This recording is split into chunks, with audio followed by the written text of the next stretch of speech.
kahapon, hindi natin nalalaman dahil maraming nangyayari. Meron pa tayong SEA Games. Bukas ay closing ceremony na. Ay nagkaroon ng hearing kahapon si dating Justice Secretary, ngayon Senador Laila De Lima sa Muntinlupa Regional Trial Court. Isang araw pa pala. Oo. Tumistigo ang dating o retired NBI Deputy Director na si Esmeralda. At ang sabi ni retired Director Esmeralda, siya mismo ang nagdadala ng bag na punong-puno ng pera kay De Lima galing sa mga preso ng New Bilibid. Oh no! Ayun ang sinabi ni Ginoong Esmeralda noong siya ay Deputy Director pa ng NBI. Bit-bit niya yung bag, minsan nasa backpack daw, iniaabot kay Senadora De Lima. Ang NBI ho ay sa ilalim ng DOJ. May nagsasabi nga, dapat si Esmeralda kasuhan din. Paano ko siya star witness? Paano makakasuhan? Sige nga. Pero yan ho ang katotohanan at yan ho ang lumalabas ngayon. Ay dati ko yung mga preso, sige, dahil mga preso yan, wala ng credibility. Ito ho, ano pang mahihita niya, retired na ho siya sa NBI, o kaya nagsalita na at sinasabi niya, siya at saka isa pang June Ablen, ang nagdadala ng malaking halaga ng pera na nakalagay sa mga bag kay Secretary De Lima. I love you. Kaya pala siya itinuturing na paborito ni Secretary De Lima noon. I love you. Ginugroom siya. Siya ang dapat na naging NBI Director Panahon ni Pinoy. Nagkaroon lang ng mga bangayan dati. Kaya wala. Pati siya nasama. Nag-retire na lang. Hindi siya napili dahil iba pinili ni Pinoy. Yung pinili ni Pinoy ay KKK. Kamag-anak, kaklase, kabarilan, kaibigan. Hindi siya napili. Nag-retire na lang yung pobre. Ay, ang bayan, mamaya, lalo pang nadiin ngayon ng Senadora De Lima. Muntik nga ako na laglag sa inidoro kahapon. Abay, sinabing most ano yun? Nailathala si De Lima, most influential. Most influential lady ng Pilipinas. Pwede nga. Ewan ko pa paano nangyari yun. Yan po, isa sa pag-uusapan natin. Oras, 11:02 ng umaga. Good morning! Sabi ng mga staff ko rito, magaling lang sila mag-imbestiga dyan.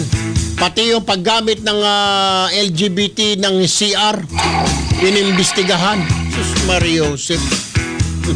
Tama nga naman, naalala ko na maliit na bagay, naku, nagkaroon ng investigasyon, inabot yata ng 1 linggo.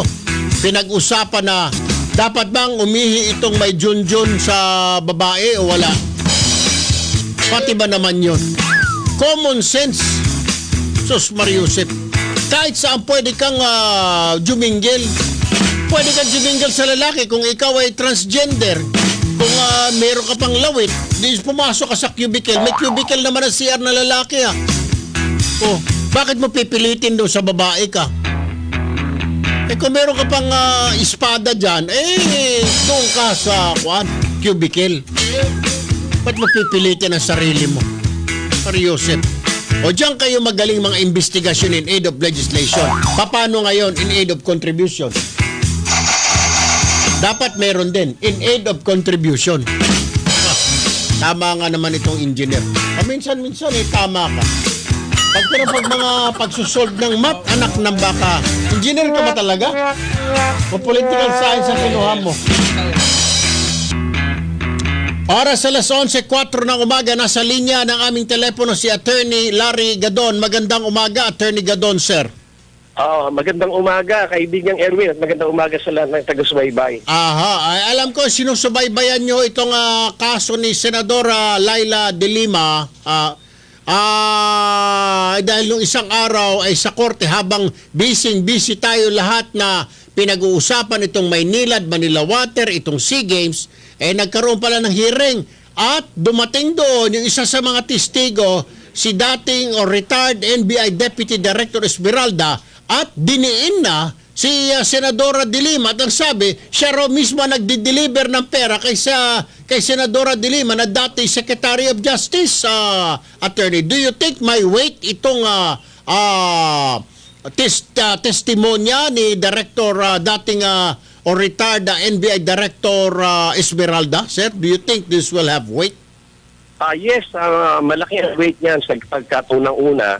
Siya ay hindi naman disqualified witness. Mhm. At saka ang hindi naman siya na-declare na discredited witness. Mhm. And pangatlo, siya ay may personal knowledge sapagkat sinasabi niya na siya mismo. Mm. So, napakatibay ang weight niya dahil meron siyang personal knowledge.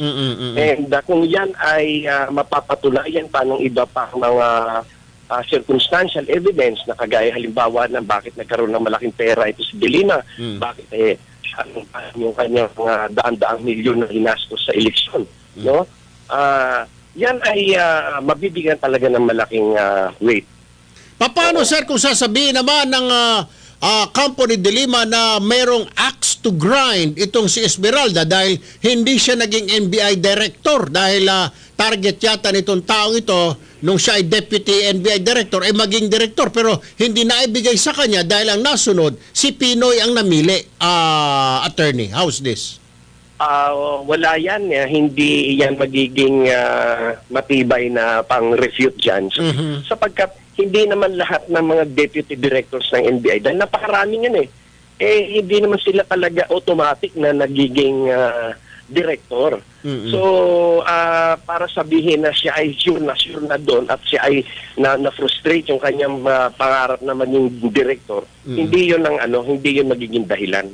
At alam naman siyempre ni the retired Esmeralda na hindi naman niya makukuha basta-basta yun. It's not only De Lima but the decision lies to the President.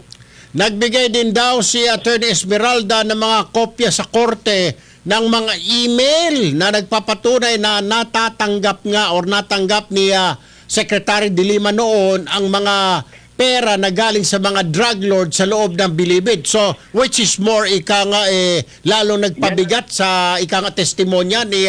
Oo.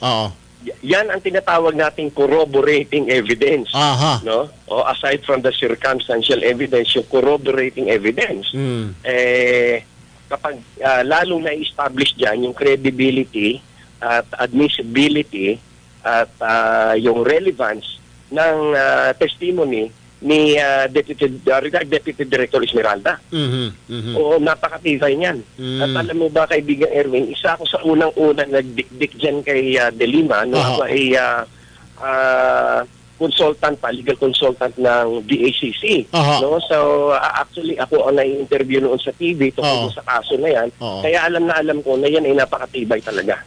Ito ba, sir, ang kaso na ito may patutunguhan? Kasi parang tingin, lalo na ng international community, this is political persecution dahil si De Lima ay staunch critic ng Duterte administration. Entonces, ay hinahabol siya ng gobyerno o pinapatahimik siya sa pamagitan ng pagkukulong sa kanya at itong mga drug charges ay mga drop-up charges lamang ito or gawa-gawa lamang. Do you think may patutunguhan talaga ang kasong ito, sir? Oo, may patutunguhan yan.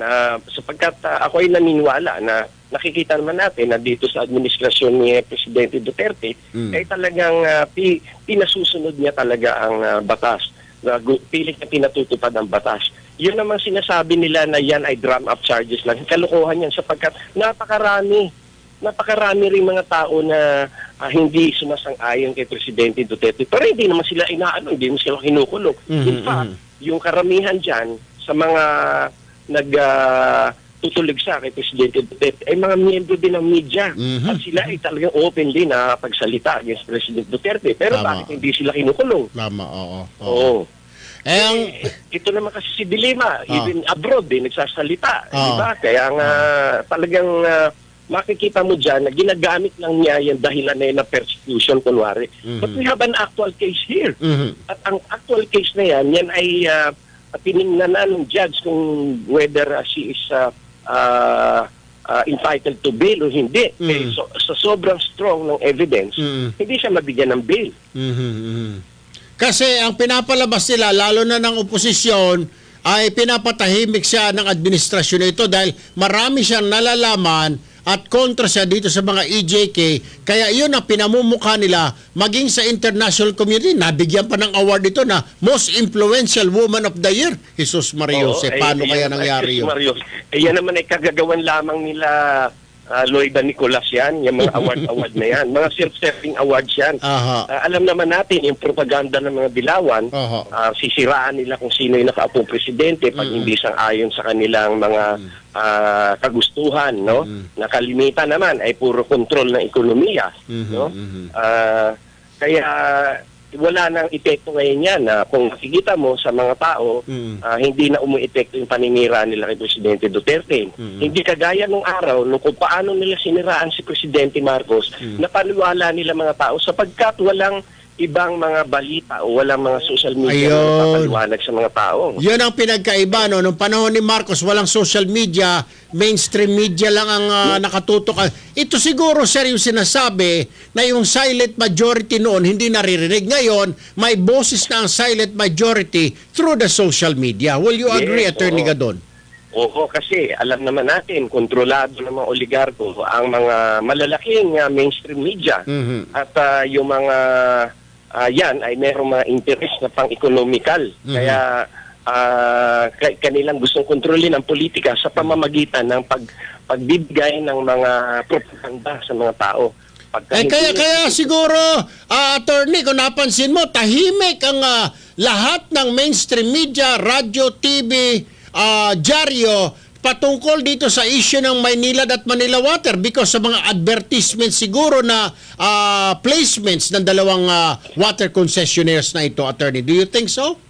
Oo, hindi lamang yan, Erwin, sapagkat ang mga concessionaires na yan ay sila din yung may hawak ng malalaking negosyo dito sa atin, kagaya ng mga Coca-Cola, mga kung ano-ano pa, no? Lahat ng mga malalaking produkto. Kaya sila rin ang may control ng advertisement. Kaya yung mga malalaking mga radio and TV networks, pag hindi sila sumunod doon sa gustong mangyari ng mga oligarkong yan, hindi lalagyan ng ad placement yung kanilang mga programa, hindi sila kikita. Ang isa pa, Attorney, malaki din ang control dyan ng American Chamber of Commerce. Kasi sila yung nagdidikta dito sa mga advertising companies na puro mga American-owned. Para kung saan nila ilalagay ang advertisement. Pag hindi naaayon sa kanilang propaganda, hindi nila ilalagay yung advertisement.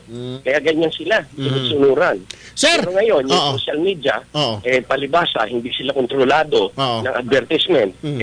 Ngayon, malayang nakapagpahayag ang mga tao. Ako lang ang dami-dami ko, mga milyon-milyon ang nakikinig sa akin sa social media pagka ako ay nagsalita. Correct. Regarding these matters. Sir, mahingi ko lang opinion mo. Do you think umaandar na, gumagana na yung impluensya ng dalawang tao na ito, si Pangilinan at Ayala, na sinasabing malaki ang kontribusyon lagi sa mga politiko natin sa Senado, sa Kongreso? Do you think ito na yung payback time ng pagtulong nila sa mga senadores natin at congressman tuwing halalan at ngayon kaya sila tahimik, sir? Ay, nako, Erwin, dito mo pa nga lang makikita. Doon pa lang sa pagbago ng konstitusyon na yung unang-unang pinangako ni Presidente Duterte, hirap na hirap siya isulong yan sapagkat yung mga senador ay puro tutol. No? Although yung mga congressman ay willing na at in fact, nagpasa na sila ng kanilang version of the new constitution or revised constitution, pero itong Senado kung ano-anong mga dahilan ang sinasabi na kailangan daw voting as separate ang Senate, ganyan. Ayaw bang hindi tungkol doon sa batas kundi yung kanilang rights or privileges to oppose. Yun yung kanilang sinasabi. Kaya itong kaya nagkandaloko-loko ang sitwasyon ng ating bayan. Kasi itong 1987 Constitution, nagawa-gawa lamang ng 50 taong appointed ni Cory, napakaraming kamalian. Kaya gusto nang baguhin ni Presidente Duterte, hirap na hirap siya sapagkat yung Senado, palibhasa, mga alagaan ng mga oligarko, sumusunod sa kanila. Tinututulan nila yan sapagkat ang konstitusyon natin ay pabor na pabor sa mga oligarko. Alam mo ba, Erwin, na na ang mga senador ay gumagastos ng mga nasa magmula 300 million to 800 million sa eleksyon, paano nila babawiin yung sa sweldong 125,000 naman? So sigurado sa campaign contribution ng mga tulad ng mga Maynila at Manila Water. Ay, oo, sigurado yan. Siguradong meron yan. Oo, siyempre, i-deny ko nila. Pero makikita naman natin, saan galing yung perang katakot-takot na Tama. daan-daang milyon, bilyon actually, ang lumalarong pera niya sa eleksyon. Pero Alright. saan ba nanggaling yan? Alright. Okay. Hindi naman nila magagastos yung sarili nila. Alright. Attorney Larry Gadon, sir, sobrang maraming salamat. We will be calling you from time to time. Thank you very much, Attorney Gadon. Magandang topic yan, lalo na kaibigang Erwin yan tungkol sa tubig. Apo. Kung may pagkakataon sana, ay kung matawagan mo Laulo ko susunod, ay Sige po. papaliwanag ko rin yan. Alright. Maraming salamat Salamat po. Erwin. Maraming salamat. Magandang Thank you po. umaga sa inyo lahat.